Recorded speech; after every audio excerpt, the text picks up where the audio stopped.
ये है कुमहो कंपनी का सोलस। इसका साइज़ है 205/65/R16। ये सोलस है, ये चल गया 27,000 किलोमीटर। इससे मैंने अपग्रेड किया है इस पर। ये है कॉन्टिनेंटल का UC अल्ट्रा कॉन्टैक्ट UC6। इसकी मैन्युफैक्चरिंग है 4622, यानी अक्टूबर 2022 के आसपास का टायर है। और इसका साइज़ है 215/60/R16। मैंने इसकी विड्थ 215/8/R16 कराई है और V रेटेड टायर है ये कॉन्टिनेंटल का।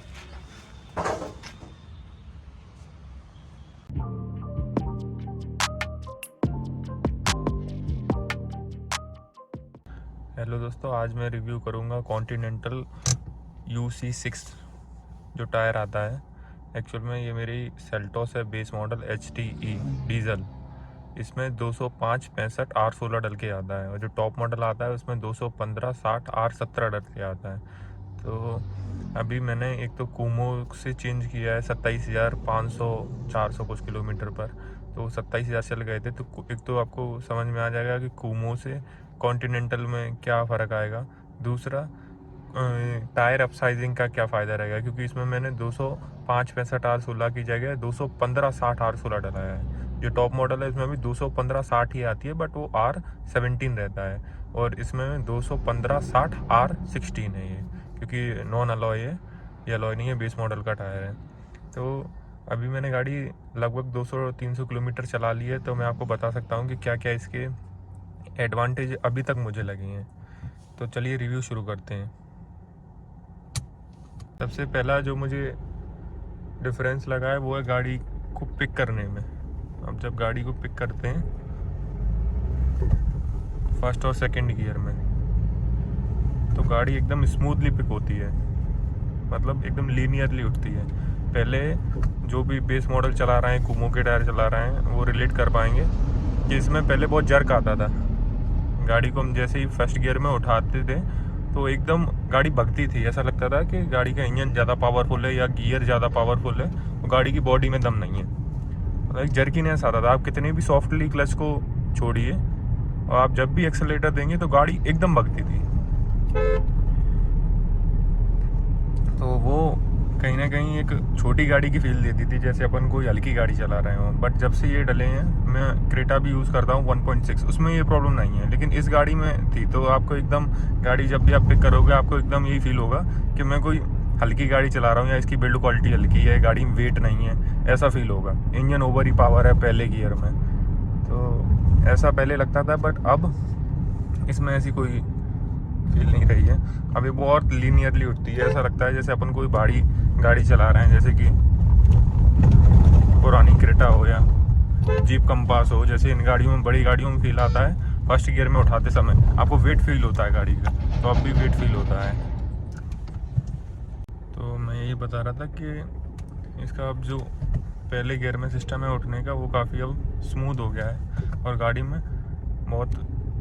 बहुत मैच्योर तरीके से उठती है। हमें पैसेंजर्स को एकदम जर्क नहीं लगता कि एकदम भग गई गाड़ी फर्स्ट गियर में। तो अब वो टायर की चौड़ाई बढ़ गई है, टायर में वेट भी ज़्यादा है, तो उससे ये एडवांटेज है। दूसरा एडवांटेज है इसका ब्रेकिंग का। चौड़ाई बढ़ाएंगे तो ब्रेकिंग तो बढ़ेगी, सबको ही पता है, बट इसमें क्या है, 4 डिस्क ब्रेक आते हैं। और जो कंपनी कोई भी चीज़ डिज़ाइन करती है वो टॉप मॉडल के हिसाब से करती है। जैसे 215/60/16 के लिए ब्रेक्स, इंजन, गाड़ी की जैसी सारी चीज़ें डिज़ाइन है, बट कॉस्ट कटिंग के चक्कर में उन्होंने 205 लगा दिया। और 65 इसलिए लगाया क्योंककि जो वो ये R16 है, अगर इसमें 60 लगाते तो थोड़ी सी हाइट का इशू आता। तो 205/60 में हल्की सी हाइट डाउन होगी गाड़ी की, लेकिन 205/65 में हाइट डाउन नहीं होगी, तो उनको हाइट भी मैच करनी रहती है, इसलिए उन्होंने 205/65/R16 लगाया।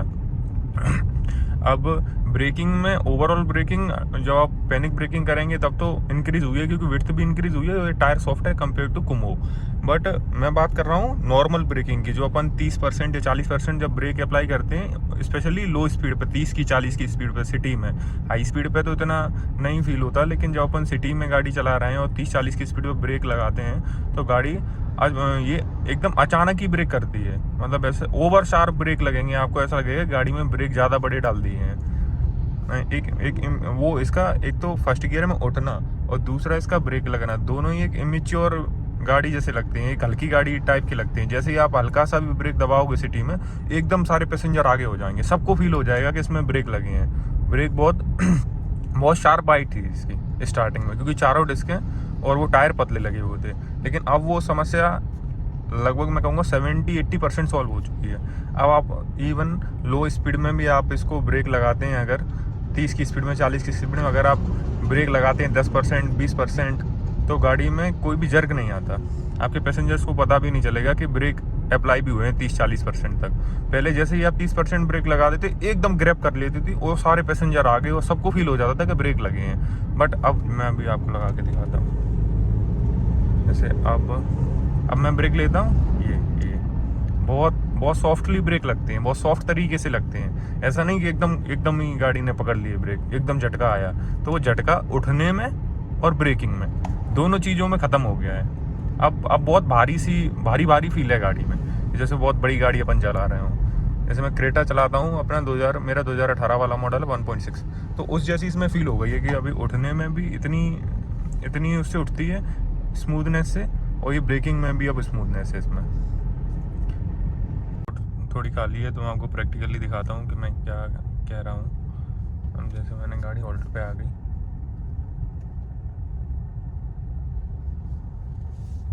अभी ये गाड़ी 0, ठीक है, मैंने लगाया फर्स्ट गियर और गाड़ी पिक करी। अब वो अनइवन जर्क नहीं आ रहा फर्स्ट गियर में, और अब जैसे मैं ब्रेक लगाऊंगा,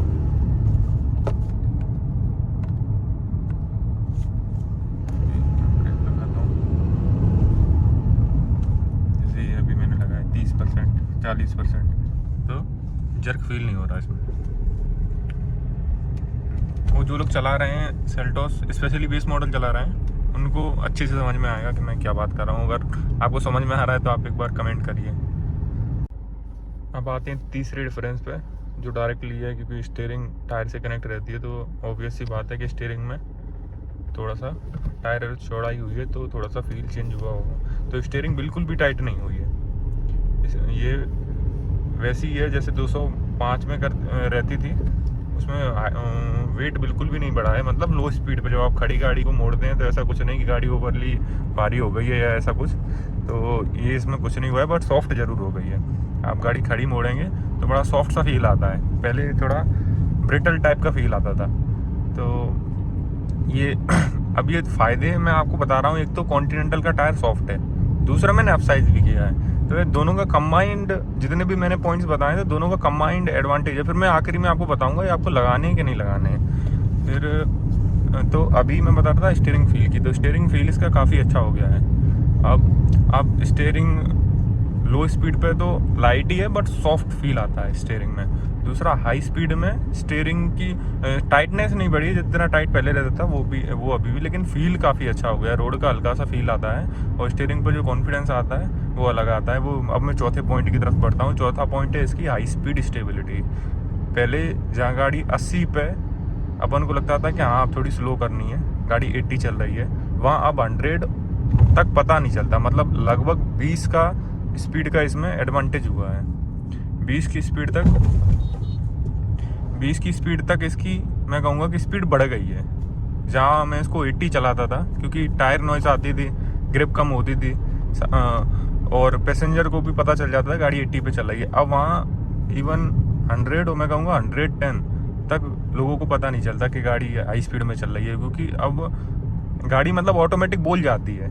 जब आपके टायर आवाज़ करने लगे और ग्रिप कम होने लगे, आपकी गाड़ी जब हवा में आ जाती है, वो बोलते हैं ना हवा में आ जाती है, तो स्टीयरिंग, जब गाड़ी हवा में आ जाती है तो स्टीयरिंग बहुत लाइट हो जाती है, स्टीयरिंग पे से फील खत्म हो जाता है कि गाड़ी कंट्रोल में है। और जो आपके पैसेंजर हैं उनको भी कहीं ना कहीं पता चल जाता है, क्योंकि टायर बहुत आवाज़ कर रहे होते हैं और गाड़ी एक हवा वाली फीलिंग आ ही जाती है कि गाड़ी ग्रिप लेके नहीं चल रही, चपक के नहीं चल रही है, गाड़ी हवा में है थोड़ी सी। तो बट अब जब से ये लगे हैं, एक तो रोड नॉइज़ बिल्कुल ख़त्म हो गई, तो आपको पता ही नहीं चलता आप कितनी स्पीड चला रहे हैं। उसके बाद भी जब 110 पे भी गाड़ी एकदम कंट्रोल में, एकदम ग्रिप रहती है, आप स्टीयरिंग में आपको फील होता है कि गाड़ी फुल ग्रिप में। आप 110 120 पे हल्की सी भी ब्रेकिंग करेंगे तो कहीं भी ऐसा नहीं लगेगा कि गाड़ी लेफ्ट राइट जा रही है या फिर गाड़ी ब्रेक नहीं लग रहा है। आप इवन पैसेंजर, जब मैं बगल में बैठा था तो मुझे फील हो गया था कि गाड़ी 110 चल रही है, बट उसमें ना तो रोड नॉइज़ आ रही थी और एक फील हो रहा था सिक्योर, बोलते हैं सिक्योर फीलिंग जो बोला जाता है, तो एक सिक्योरिटी फीलिंग कहीं ना कहीं इसमें बढ़ गई है। पहले ऐसा लगता है गाड़ी हवा में चल रही है, वो हवा वाला फैक्टर खत्म हो गया है और गाड़ी की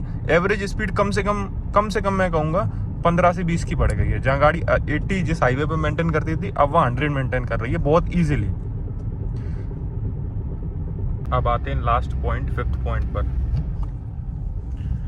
जो है काफ़ी लोग सोच भी रहेंगे उसके बारे में कि 205 65 मीन्स हाइट बढ़ गई गाड़ी की, और 215 60 में हाइट कम हुई, तो कंफर्ट में क्या फ़र्क आया? मैं आपको बताना चाहूँगा। 65 mm, जैसे 205 और 215 ये mm में नापे जाते हैं, बट जो 60 और 65 है वो mm की एक फिक्स वैल्यू नहीं रहती, वो एक्सपेक्ट रेशियो रहता है 205 का, मीन्स 205 का 65% जो आएगा वैल्यू, वो उसकी साइड बॉल की हाइट होगी। तो जैसे 215 का 60 आएगा और 205 का 65 आएगा, वो अप्रोक्स बराबर आते हैं, 4 mm का फ़र्क आता है। तो 205 का आप 65% निकाल लीजिए और 215 का 60% निकाल लीजिए, तो जो वैल्यू आएगी उसमें बहुत ज़्यादा फ़र्क नहीं आएगा। तो ऐसा नहीं है कि ये 5 mm डाउन चली गई या 10 mm डाउन चली गई, ऐसा कुछ नहीं होता है। तो गाड़ी की हाइट में ओवरऑल कोई चेंज नहीं आया है। आपको टायर को देख के लगेगा कि ये 60 हो गया तो डाउन हुआ होगा, बट ऐसा कुछ नहीं है। एक आधी mm का फ़र्क आया भी होगा तो वो पता भी नहीं चलता इतना। तो हर टायर की जो डिज़ाइन रहती है, कई टायरों की डिज़ाइन अलग तरीके से रहती है, तो उसमें कंपनसेट हो जाता है, कुछ फ़र्क भी नहीं पड़ता इससे। तो कंफर्ट की बात करें तो मैंने आपको बताया हाई स्पीड में नॉइज़ खत्म हो गई है पूरी तरीके से, और ओवरऑल कंफर्ट भी बढ़ा है। मुझे भी थोड़ा डाउट था कि 65 से 60 पे जाएंगे, बट मेरे को ये था कि टॉप मॉडल में भी तो 60 ही आ रहा है, 215 का 60 आ रहा है। तो कंपनी ने अगर कोई R&D करी है तो ऐसा तो होगा नहीं कि टायर कटेगा या फिर टायर में कंफर्ट टेम्पर होगा, ऐसा कुछ। तो वो एक्चुअल में हुआ कि ये सॉफ्ट टायर भी है और इसका रेटिंग सबसे अच्छी है। जो मैंने सारे टायर देखे, ब्रिजस्टोन का टोरांजा देखा, योकोहामा में ब्लू अर्थ में यूज़ कर रहा हूँ लेकिन वो अवेलेबल नहीं है, तो इसकी V रेटिंग है, स्पीड रेटिंग बोलते हैं जिसको। पता था कि इसकी V रेटिंग है स्पीड के मामले में। V रेटिंग टायर मुझे तो कोई भी नहीं दिखा इस पर्टिकुलर में। 215 60 R16 में V स्पीड रेटिंग टायर कोई भी नहीं आ रहा था, और मिशलिन वगैरह में भी हो सकता है बट वो अवेलेबल नहीं थे। तो मैंने जितने भी देखे उसमें तो मुझे कोई भी V स्पीड, V का मतलब होता है 240, और जो H रेटिंग रहती है वो शायद 210 के आसपास रहती है, एक बार आप लोग चेक कर लेना। तो V रेटिंग H 210 रहती है और V रेटिंग रहती है 240, मीन्स 240 तक इस टायर को टेस्ट किया गया है और 240 तक आप इसको चला सकते हैं। तो ब्रिजस्टोन का मैंने टोरांजा देखा था और योकोहामा में अर्थ 1 मिल रहा था, ब्लू अर्थ तो नहीं मिल रहा था। तो कॉन्टिनेंटल जब मैंने देखा तो उसमें V लगा हुआ था स्पीड सिंबल, तो कहीं ना कहीं ये क्वालिटी को शो करता है कि इसकी क्वालिटी कितनी है। दूसरा, ये टायर कितना स्टेबल है। तो मैं कंफर्ट की बोल रहा था, कंफर्ट गाड़ी में बढ़ाई है, कम नहीं हुआ है। कोई अगर ये सोचे कि यार, पहले मुझे भी बहुत डाउट था, मैंने बहुत सारी यूट्यूब में रिसर्च करी लेकिन मुझे कोई ऐसी वीडियो नहीं मिली जो अप साइज़ का बता सके, क्योंकि मुझे बहुत डाउट था। क्योंकि ये तो पता था कि 205 से 215 में कोई डिसएडवांटेज नहीं है, लेकिन 65 से 60 जाने में हाइट तो नहीं डाउन होती, कंफर्ट तो नहीं खत्म होता। लेकिन मैं आपको बिल्कुल ये बात क्लियरली बता रहा हूँ, अगर आप अच्छी क्वालिटी का टायर डालते हैं, क्वालिटी भी होती है, ये नहीं कि आप सस्ते टायर डाल लिए, अगर आप अच्छी क्वालिटी का टायर डालते हैं, जैसे ब्रिजस्टोन का टोरांजा भी एक अच्छी सीरीज़ है, टोरांजा B सीरीज़ की बात नहीं कर रहा हूँ, टोरांजा सीरीज़ है, ये योकोहामा में ब्लू अर्थ सीरीज़ है, ये कॉन्टिनेंटल में UC6 सीरीज़ है, मिशलिन में प्रिमसी आता है 4ST। अगर आप अच्छे टायर डालते हैं तो कंफर्ट आपका कम से कम, मैं बता रहा हूँ, 30% इम्प्रूव होगा 265 से 260 जाने में। कम नहीं होगा, इम्प्रूव ही होगा। मेरा कंफर्ट मैं बताऊँ कम से कम 30% से 40% बढ़ गया है गाड़ी का। आप ब्रेकर पे ले जाओ, गाड़ी में कोई आवाज़ नहीं आती, और सस्पेंशन का काम कम से कम, जैसे ये है, आप भी देखिए, अब इसमें आवाज़ वगैरह और जो फील था एकदम गाड़ी पड़ती थी जो गड्ढे में, वो फील रिजिडनेस ख़त्म हो गई है। थोड़े सॉफ्ट टायर हैं तो ये अपने ऊपर भी थोड़ा इम्पैक्ट ले लेते हैं और एब्जॉर्ब कर लेते हैं, तो पूरा सस्पेंशन पर भी काम नहीं आता। तो ये थे मेरे 5 पॉइंट। होप आपको वीडियो अच्छी लगी। उसके अलावा भी अगर आपको कोई भी डाउट है, क्योंकि बहुत कम ही ऐसी वीडियो हैं जिससे आपको क्लैरिटी मिल सके, मुझे लगता है कि आपको क्लैरिटी मिल गई होगी कि 205 से 215 में स्विच करना है या नहीं। एक तो आपको इसका ऑटोमेटिकली रिव्यू हो गया कॉन्टिनेंटल का, तो आपको कॉन्टिनेंटल में पता ही चल गया क्या एडवांटेज है। दूसरा, आपको ये भी पता चल जाएगा इस वीडियो से कि अप साइज़ करना है कि नहीं, अप साइज़ के कोई डाउन साइड है या नहीं। दूसरा, एवरेज का लोग बोलते हैं कि अप साइज़ करेंगे चौड़ाई बढ़ाएंगे तो एवरेज में मुझे कोई भी फ़र्क नहीं लगा है एक्चुअल में। बस थोड़ा 1-2% का फ़र्क है, एक आध अब होगा भी तो अब इतना पता नहीं चलता, आधा किलोमीटर का फ़र्क भी हो, लेकिन ऐसा कोई सिग्निफिकेंट फ़र्क नहीं लगा। हाँ, बस इतना ज़रूर पता चला है कि गाड़ी की स्पीड अब जहाँ 80 चलाता था वहाँ 100 चलाता हूँ, तो हल्का सा एवरेज तो उस चक्कर में डाउन हो रहा है। इसलिए नहीं कि टायर की चौड़ाई बढ़ गई है ऐसा कुछ, ये एवरेज बढ़ेगा ही इससे, क्योंकि ये सॉफ्ट टायर हैं और इनका रोलिंग रेजिस्टेंस जो रहता है वो काफ़ी कम रहता है कंपेयर टू जो सस्ते टायर आते हैं। और रोलिंग रेजिस्टेंस मतलब आपने क्लच जैसे मैंने दबा दी, अब गाड़ी ऐसे ही चली जाएगी, अब गाड़ी में ब्रेकिंग बहुत कम होगी। मैं बात कर रहा था रोलिंग रेजिस्टेंस, एक पॉइंट और निकला है इसमें कि रोलिंग रेजिस्टेंस, अब जैसे आप देखते हैं गाड़ी 50 है, मैंने क्लच डंप कर दी, न्यूट्रल में डाल देता हूँ, न्यूट्रल में कर दी। अब देखिए ये इसको बोलते हैं रोलिंग रेजिस्टेंस। अगर आपकी रोलिंग रेजिस्टेंस ज़्यादा है तो गाड़ी बहुत जल्दी ब्रेक लगाएगी। एक हाई स्पीड मेंटेन करने का ये भी एक बहुत बड़ा रीज़न हो सकता है। पहले क्या होता था, जब मैं 80 की स्पीड में और 90 की स्पीड में जब गाड़ी का एक्सेलरेटर छोड़ता था तो गाड़ी एकदम से ही डाउन जाती थी स्पीड में, तो गाड़ी क्या है खींच के चलानी पड़ती थी। ऐसा नहीं कि आपने हल्का सा दबाए रहे, आपने एक्सेलरेटर छोड़ा तो गाड़ी की स्पीड मतलब गाड़ी मेंटेन करे रहेगी। जैसे मेरी क्रेटा करे रहती है, क्रेटा 1.6 में, उसमें मैं 110 चला रहा हूँ, अगर मैंने इसको एक्सेलेटर छोड़ दिया तो वो गाड़ी मेंटेन किए रहती थी, तो उससे क्या थकावट नहीं होती लंबे रूट पे। बट इसमें क्या होता था, जैसे आपने 110 या 100 से आपने जैसे एक्सेलेटर छोड़ा, गाड़ी एकदम 90, 80, 70 एकदम ही, मतलब विंड की चक्कर में या कुछ भी मान लीजिए, या रोलिंग रेजिस्टेंस ज़्यादा हो सकता है टायर का, कुछ भी मान लीजिए, बस ऐसा था कि गाड़ी हाईवे के लिए बहुत ज़्यादा सुटेबल नहीं थी, मतलब गाड़ी को खींच के चलाना पड़ता था। और जैसे ही आपने एक्सेलेटर छोड़ा गाड़ी तुरंत डाउन मारने लगती थी, तो जैसी स्पीड डाउन होती फिर आपको गियर डाउन करना पड़ेगा या एक्सेलेटर ज़्यादा दबाना पड़ेगा। वो भी इसमें एक पॉइंट था, वो अभी मुझे फील हुआ कि वो अब समस्या खत्म हो गई। गाड़ी की टूरिंग कैपेसिटी मीन्स बहुत अच्छी हो गई, अब हाईवे के लिए गाड़ी बहुत अच्छी हो गई है, मतलब एक बड़ी गाड़ी की तरह गाड़ी क्रूज करती है। क्रूजिंग मैं कहूँगा क्रूजिंग बहुत अच्छी हो गई है अब गाड़ी की। आप 100 की स्पीड में अगर आप पेडल छोड़ते हैं तो गाड़ी 100, 99 बहुत धीरे धीरे जाती है, पहले एकदम ड्रास्टिकली जाती थी 95 से 10 सेकेंड के अंदर ही आ गई 80 पे या 70 पे। वो अब इसमें फील नहीं हो रहा, गाड़ी अपने आप चलती जाती है एक्सेलेटर छोड़ने के बाद भी। और एक जो बोनस पॉइंट है वो मैं बताऊँ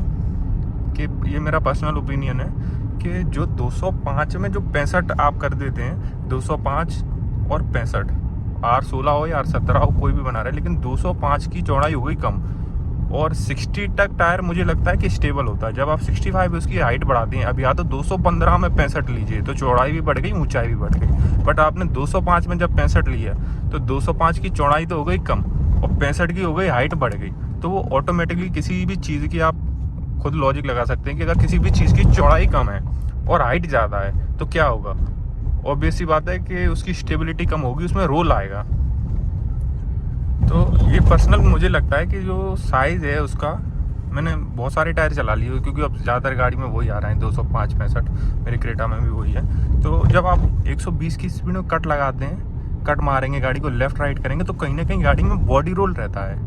उसका बहुत ऑब्वियस रीज़न है 65। आप कहीं भी रिसर्च कर लीजिए, जो 60 से शायद मेरे ख्याल से 55 या 50 के नीचे जो होते हैं वो टायर होते हैं low profile tyre. Low profile tyre जो रहते हैं स्पोर्ट्स कार में आपने देखेंगे बहुत लो प्रोफाइल टायर आते हैं। BMW में भी 45 ही आती है साइड वॉल, 50 आती है अच्छी गाड़ियों में जो स्पोर्ट्स कार रहती है। तो साइड वॉल कम करने का रीज़न ये है कि गाड़ी का बॉडी रोल कम रहे, गाड़ी रिम पे घूमे ना।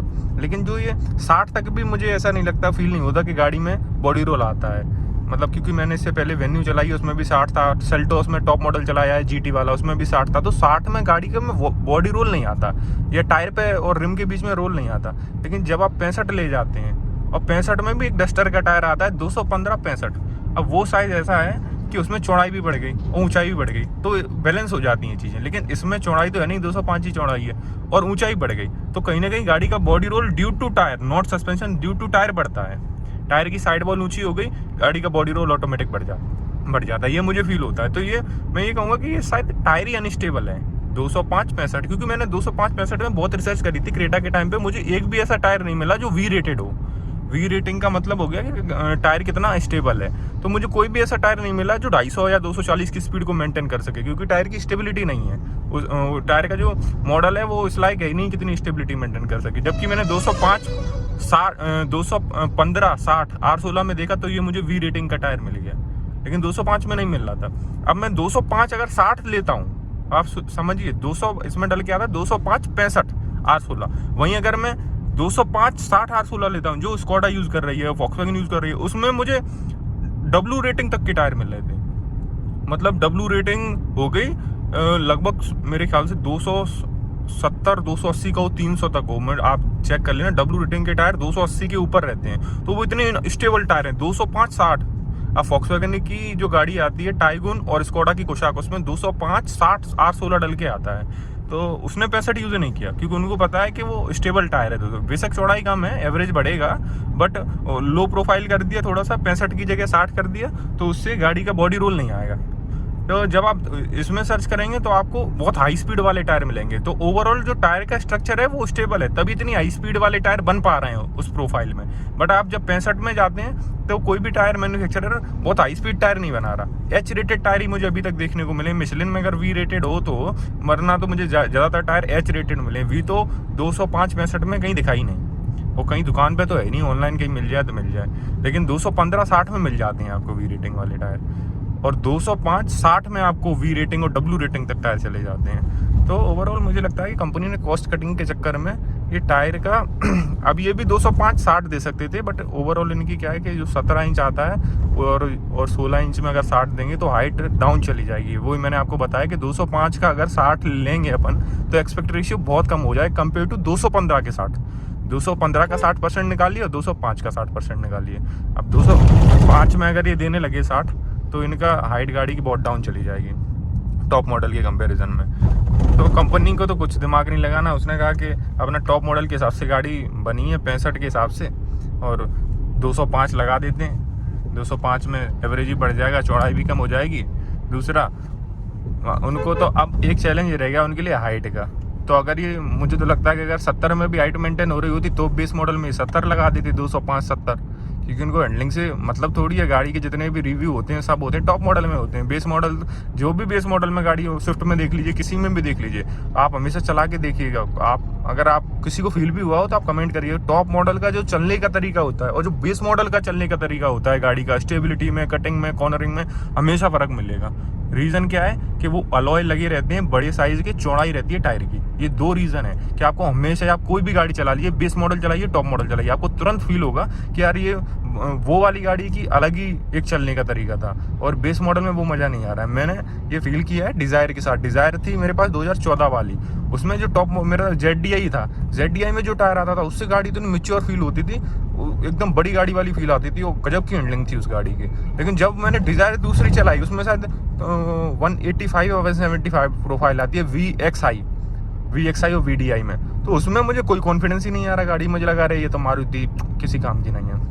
तो टायर से फ़र्क ज़्यादा आ जाता है टॉप मॉडल और बेस मॉडल में। बट वो ये कंपनी को क्या, उसने तो देखा कि 205 लगा दो, 260 में हाइट डाउन जा रही है, 60 में हाइट डाउन जा रही है, तो अपन 65 लगा देते हैं। उनको ये मतलब थोड़ी है कि 65 में गाड़ी की स्टेबिलिटी सही नहीं रहेगी या 65 में वो मज़ा नहीं आएगा गाड़ी चलाने में। वो उनको तो फिर आपको अगर मज़ा चाहिए तो आप GT लीजिए या आप HT-X लीजिए, जिसमें अलॉय व्हील्स लग के आ रहे हैं, जिनकी 60 प्रोफाइल है। तो 65 तो मुझे नहीं लगता कोई भी कंपनी यूज़ करती है टॉप मॉडल में। एक आधी कंपनी को छोड़ के 65 तो मेरे ख्याल से टायर ही स्टेबल नहीं है। तो आप प्लीज़ अगर आप सेल्टोस चला रहे हैं स्पेशली, तो आप प्लीज़ 215 60 16 पे अपग्रेड कराइए। इसका कोई भी डाउन साइड नहीं है, ना एवरेज का डाउन साइड है ना कुछ, आपको मज़ा आ जाएगा गाड़ी चलाते। और मेरी रिक्वेस्ट है कि आप कॉन्टिनेंटल या ब्रिस्टोन में टोरांजा सीरीज़, बी सीरीज़ नहीं टोरांजा सीरीज़, मिशेलिन मिल जाए तो मिशेलिन, और योकोहामा में अगर ब्लू अर्थ सीरीज़ मिल जाए तो आप सॉफ्ट सिलिका कंपाउंड वाले अच्छे वाले टायर लगाइए। और फिर मुझे एक बार कमेंट करके बताइए। मैं आपको सही बता रहा हूँ, आपको ड्राइविंग एक्सपीरियंस, कंफर्ट, सारी चीज़ें कम से कम आपको 40% तक बढ़ जाएंगी, कम से कम 40% का। आपको मज़ा आ जाएगा सेल्टोस चलाने में। अभी तक जो मज़ा नहीं आता था कि ब्रेकिंग नहीं है गाड़ी में, गाड़ी ग्रिपी फील नहीं होती, ऐसा गाड़ी हवा में रहती है, वो सारी चीज़ें ख़त्म हो जाएंगी। तो थैंक यू, ये मेरा रिव्यू था। अगर आपको अच्छा लगा हो तो प्लीज़ आप कमेंट करके बताइए। Thank you so much. और मेरे पास अभी मैं अगला रिव्यू बनाने वाला हूँ योकोहामा अर्थ 1 का। वो मैंने 60,000 किलोमीटर टायर चला लिए हैं, तो मैं अगला उसका रिव्यू बनाने वाला हूँ। Thank you.